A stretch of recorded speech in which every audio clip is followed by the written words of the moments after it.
ನಮಸ್ತೆ ಸ್ನೇಹಿತರೆ. ಮಾಘಪುರಾಣದ 20ನೇ ಅಧ್ಯಾಯ. ದೃತ್ಸಮದನ ಮಾತು ಕೇಳಿದ ಜಹನ್ನುವು, ಮುನೀಂದ್ರ, ಮಾಘ ಶುಕ್ಲ ಏಕಾದಶಿಯ ದಿನ ಮಾಡಿದ ಸ್ನಾನದಿಂದ ಅಶ್ವಮೇಧ ಯಾಗದ ಫಲವನ್ನು ಪಡೆದವರು ಯಾರು? ದಯಮಾಡಿ ತಿಳಿಸಬೇಕು ಎಂದು ಪ್ರಾರ್ಥಿಸಿದನು. ಆಗ ದೃತ್ಸಮದನು, ಹೇಳುವೆನು ಕೇಳು. ಹಿಂದೆ ದೇವಾಸುರನು ಅಮೃತಕ್ಕಾಗಿ ಕ್ಷೀರಸಾಗರವನ್ನು ಮತಿಸಿದರು. ಅಮೃತದಿಂದ ಅಮರತ್ವ ಪ್ರಾಪ್ತಿಯಲ್ಲವೇ?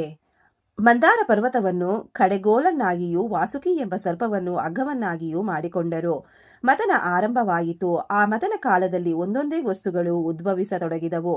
ಲಕ್ಷ್ಮೀದೇವಿಯು ಸಮುದ್ರ ರಾಜನ ತನೆಯೆಯಾಗಿ ಹುಟ್ಟಿದಳು. ಅವಳನ್ನು ವೈಕುಂಠಾಧಿಪತಿಯಾದ ಶ್ರೀ ಹರಿಯು ವರಿಸಿ ತನ್ನ ಹೆಂಡತಿಯನ್ನಾಗಿ ಮಾಡಿಕೊಂಡನು.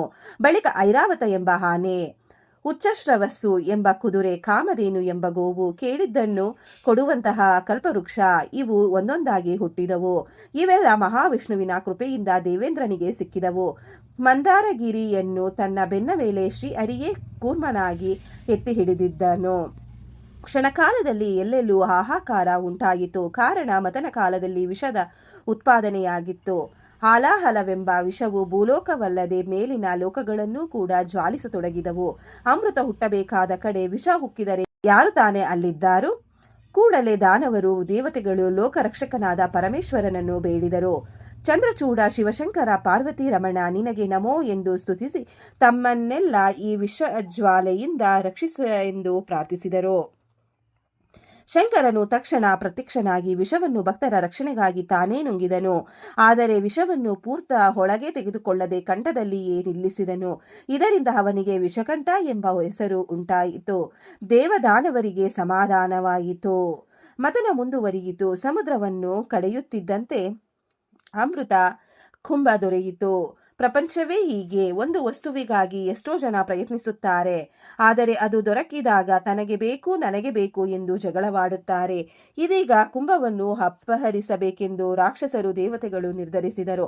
ಆದರೆ ಇದರಿಂದ ಮುಂದಾಗುವ ತೊಂದರೆಯನ್ನು ಗುರುತಿಸಿದ ಮಹಾವಿಷ್ಣುವು ಅವರನ್ನಾಕರ್ಷಿಸಿ ಅಮೃತ ಕುಂಭ ಅಪಹರಿಸುವುದನ್ನು ತಡೆಯಬೇಕೆಂದು ಮೋಹಿನಿ ರೂಪವನ್ನು ಧರಿಸಿದಳು. ಮೋಹಿನಿ ನೋಡಲು ಅಪಾರ ಸುಂದರಿ ಇದ್ದಳು.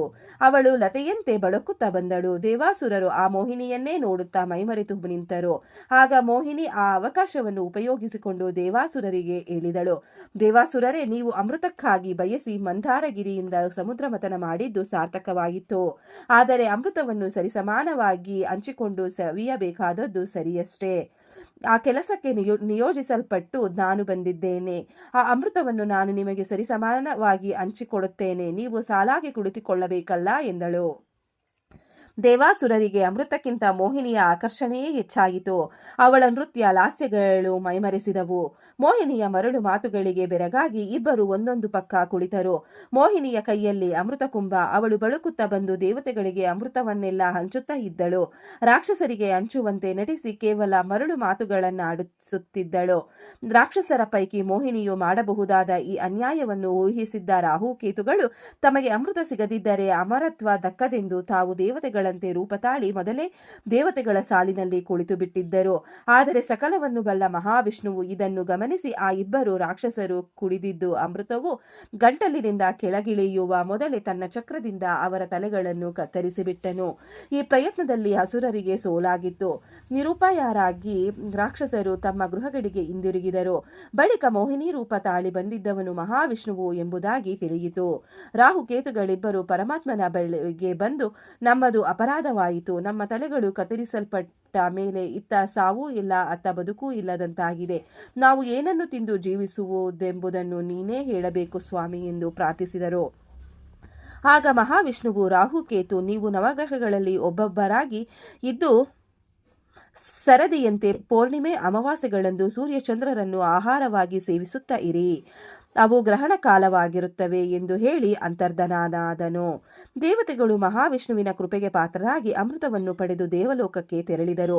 ದೇವತೆಗಳಿಗೆ ಮೋಹಿನಿಯು ಅಮೃತವನ್ನು ಹಂಚುವಾಗ ಒಂದೆರಡು ತೊಟ್ಟು ಅಮೃತ ಹನಿಗಳು ನೆಲದ ಮೇಲೆ ಬಿದ್ದ ಜಾಗದಲ್ಲಿ ಪಾರಿಜಾತ ಹಾಗೂ ತುಳಸಿ ಎಂಬ 2 ಪವಿತ್ರ ಗಿಡಗಳು ಹುಟ್ಟಿದವು.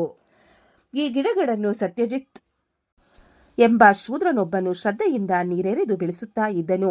ಇಡೀ ಜಾಗದಲ್ಲಿ ಒಂದು ಹೂತೋಟವೇ ಉಂಟಾಯಿತು. ಶೂದ್ರನಿಗೆ ಪುಟ್ಟ ಪುಟ್ಟ ಹೂಗಳನ್ನು ಮಾರಿ ಜೀವಿಸುವುದೇ ವೃತ್ತಿಯಾಯಿತು. ತುಳಸಿ ಹಾಗೂ ಪಾರಿಜಾತ ವೃಕ್ಷಗಳು ಚೆನ್ನಾಗಿ ಬೆಳೆದವು. ಪಾರಿಜಾತ ದೊಡ್ಡ ವೃಕ್ಷವಾಯಿತು. ಆದರೆ ಯಾವುದೇ ಆಕರ್ಷಣೆಯ ವಸ್ತುವನ್ನು ಎತ್ತರದ ಸ್ಥಿತಿಯಲ್ಲಿರುವವರು ಪಡೆಯಲು ಕಾತುರರಾಗಿರುತ್ತಾರೆ. ಒಮ್ಮೆ ದೇವೇಂದ್ರನು ಪಾರಿಜಾತ ವೃಕ್ಷವನ್ನು ಕಂಡು ಆಕರ್ಷಿತನಾದನು. ಪಾರಿಜಾತ ಹೂಗಳ ಪರಿಮಳ ಅವನಿಗೆ ಆ ಜಾಗವನ್ನು ಬಿಟ್ಟು ಹೋಗಲು ಮನಸ್ಸು ಕೊಡಲಿಲ್ಲ. ಗಗನ ಮಾರ್ಗದಲ್ಲಿ ಹೋಗುತ್ತಿದ್ದ ಇಂದ್ರ ಕೆಳಗಿಳಿದು ಸುವಾಸನಯುಕ್ತ ಪಾರಿಜಾತ ಹೂಗಳನ್ನು ತನಗೆಷ್ಟು ಬೇಕೋ ಅಷ್ಟು ತೆಗೆದುಕೊಂಡು ಹೋಗಿ ಸುರಲೋಕದ ಸ್ತ್ರೀಯರಿಗೂ ತನ್ನ ಹೆಂಡತಿಯಾದ ಸಚೀದೇವಿಗೂ ಕೊಟ್ಟನು. ಅವರೆಲ್ಲ ಆ ಹೂವಿನ ಪರಿಮಳದಿಂದಾಗಿ ದಿನವೂ ಆ ಹೂಗಳನ್ನು ತಂದುಕೊಡಬೇಕೆಂದು ಇಂದ್ರನಲ್ಲಿ ಪ್ರಾರ್ಥಿಸಿದರು. ಇಂದ್ರನು ಪ್ರತಿನಿತ್ಯ ಹೂಗಳನ್ನು ತರಲು ಒಬ್ಬ ದೂತನನ್ನು ಗೊತ್ತು ಮಾಡಿದನು.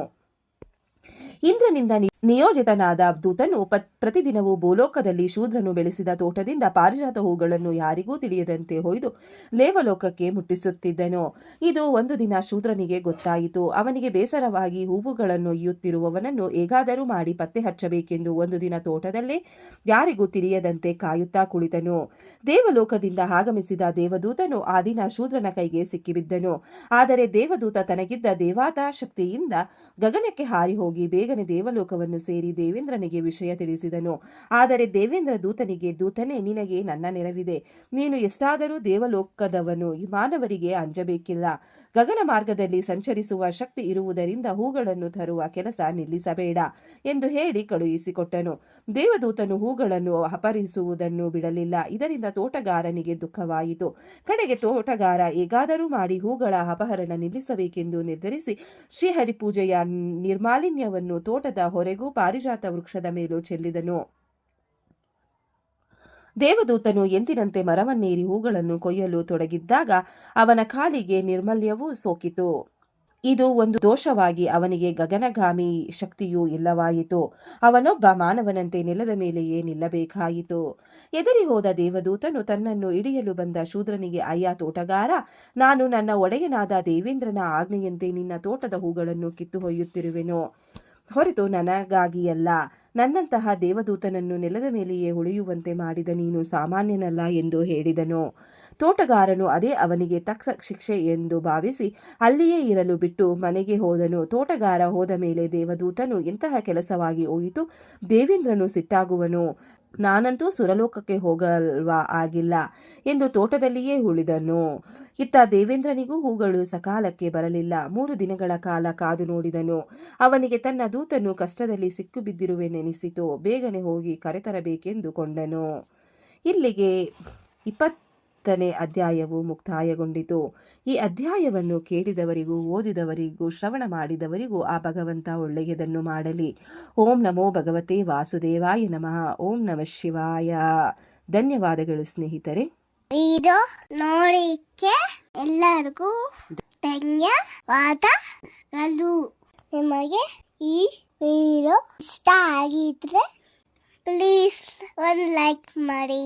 ನೆಕ್ಸ್ಟ್ ಇನ್ನು ಜಾಸ್ತಿ ವಿಡಿಯೋ ಹಾಕ್ತೀವಿ. ಹಾಗೆ ನಿಮ್ಮ ಫ್ರೆಂಡ್ಸ್ಗೆ ಶೇರ್ ಮಾಡಿ ಮತ್ತೆ ಸಬ್ಸ್ಕ್ರೈಬ್ ಮಾಡಿ. Thank you very much.